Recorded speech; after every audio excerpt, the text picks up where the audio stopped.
Howdy howdy, what's going on guys? Welcome to the video for Sword Art Online Fractured Daydream. My name is Ventus SG, and in this Sword Art Online Fractured Daydream video, I'm going to rank the tanks in the game from best to worst using a kind of scale that I devised that could be a little janky, but it's accurate to me. I'm interested to hear what you think and how you would rate these characters using my scale. More on that in just a second, but first, if you're new here, please do me a favor and sub to the channel with notifications on if you like content like this, and also like the video. I would really appreciate it. Thank you.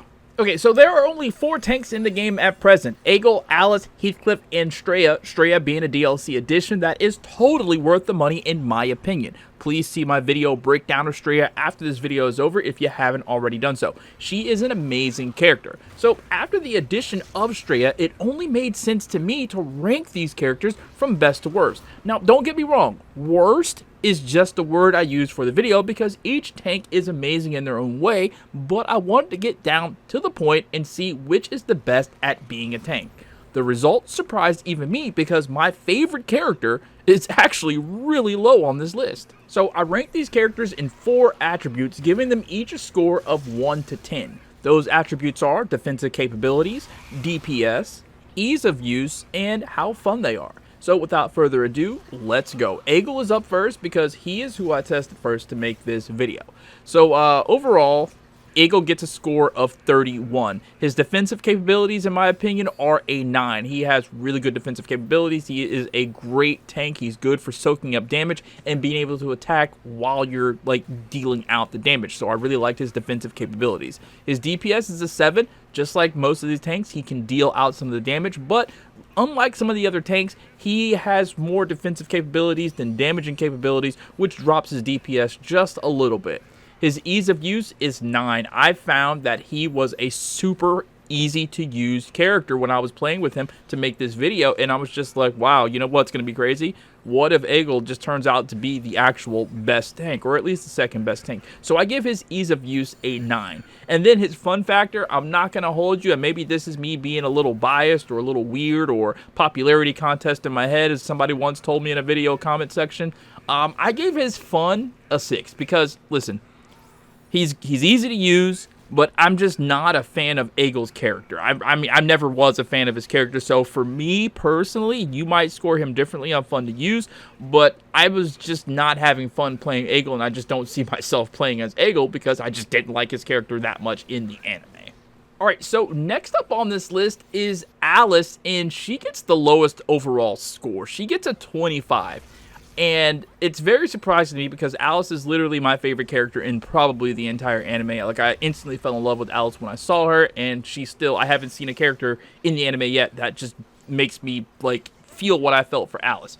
But when it comes to her being a tank in this game, I really think they should have just made her, like, a DPS or a fighter or something. She has 0 defensive capability for me. And I know she has her passive skill that says she has a chance to take no damage from an attack. I mean, I want more than just a chance because all of her abilities are straight DPS, which is why I gave her DPS a perfect score of 10. She is a fantastic DPS. She deals damage. She is just a damage dealer, in tank form. So I really like that about her, and I still think, and this is just my personal opinion here, I have a lot of fun using her as a tank because she is just a DPS with a lot of health, but she's just very dependent on healers, so I don't know. The ease of use for Alice, I gave her an 8 because I did find it kind of easy to use her. It wasn't like a perfect 10 on ease of use, but it was definitely a lot easier to use her because her abilities are just very straightforward. You don't really have to do too much gymnastics to get the most out of the character, you know what I mean? And then when it comes to the fun of the character, I gave it a 7. I gave it a 7, and I think the character is very fun to play as a DPS, not so much as a tank. Like, if we're in a situation where I have a group of 4 and we're trying to tank a boss, I mean, I know there's no, like, mode like this in this game, but if later on they decided to add a mode like that, and it was just me, the tank, somebody else, a healer, and then 2 DPS or whatever the case may be, I've been a tank in enough games to know that if you're a tank with no tank capabilities, you're getting folded over and over again. And you're really dependent on your healer. And if your healer is not doing their job properly, you're basically screwed. So as a tank, I don't think she is very much fun to play. As a DPS, she's absolutely amazing. She's super fun as a DPS. But as a tank, she's just, I don't know. I just feel like without a healer present that is actually healing, I'm getting folded over and over again because she has nothing to defend herself with except the block button and a passive. That might work. So, I don't know. Tell me what you think about that. And then we have Heathcliff with a whopping score of 32. There's no surprises there. His defensive capabilities get a 9 for me.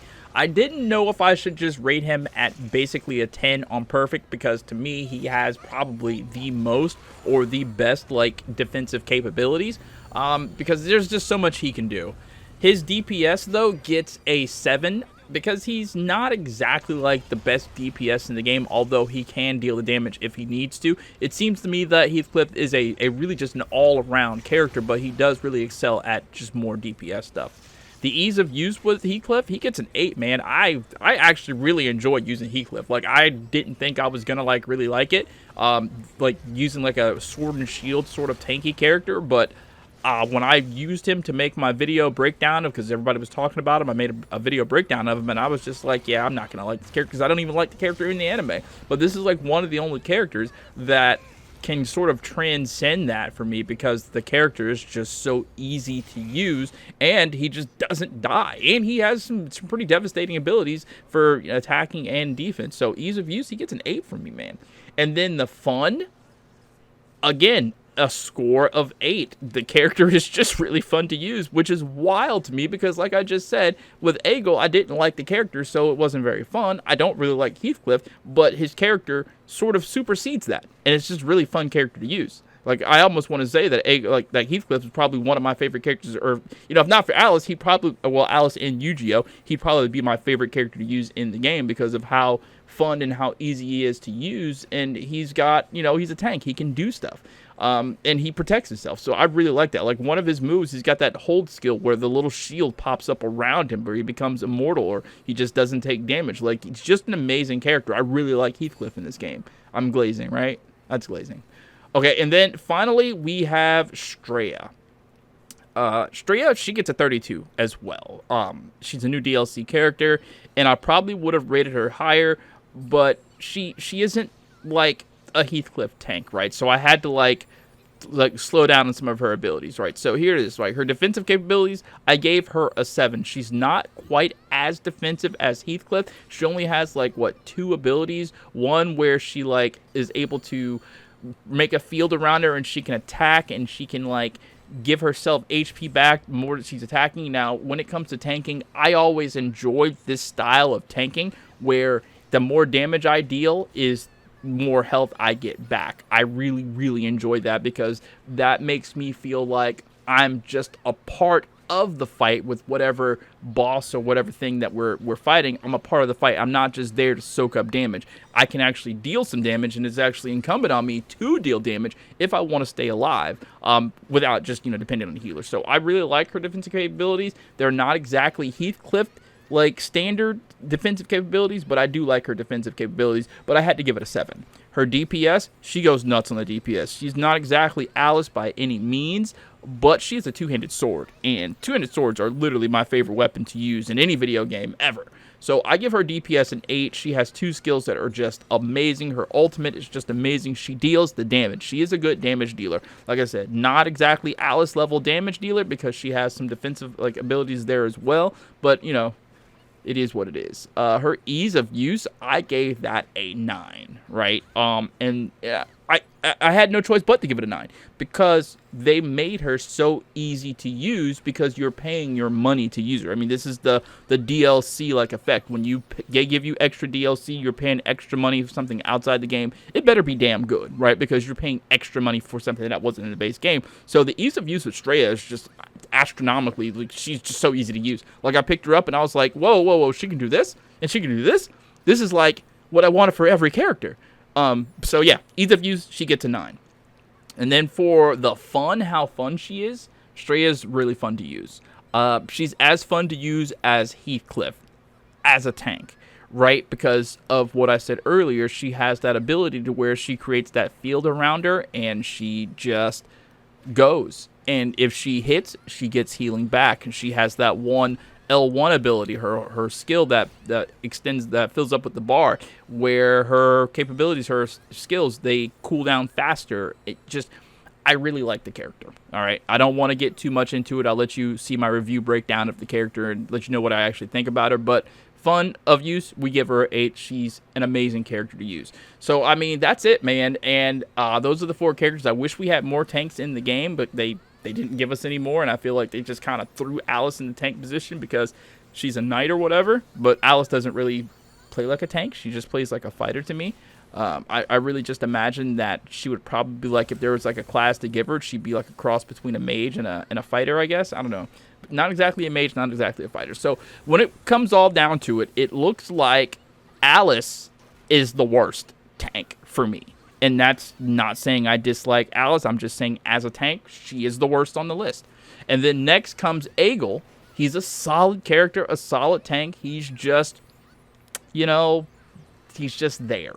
Okay? And then you have Heathcliff, who is actually a tank because he has a sword and a shield, and he has a lot of defensive capabilities. So he's at 32. And then you got Straya, and I guess Straya is only at a 32 for me because she's a DLC character, and she does the damn thing, and they made her good on purpose. Like, when they're making games like this and they make DLC and they make characters, they know how to make these characters broken. They know how to make them super broken. They know how to make them what the fuck broken.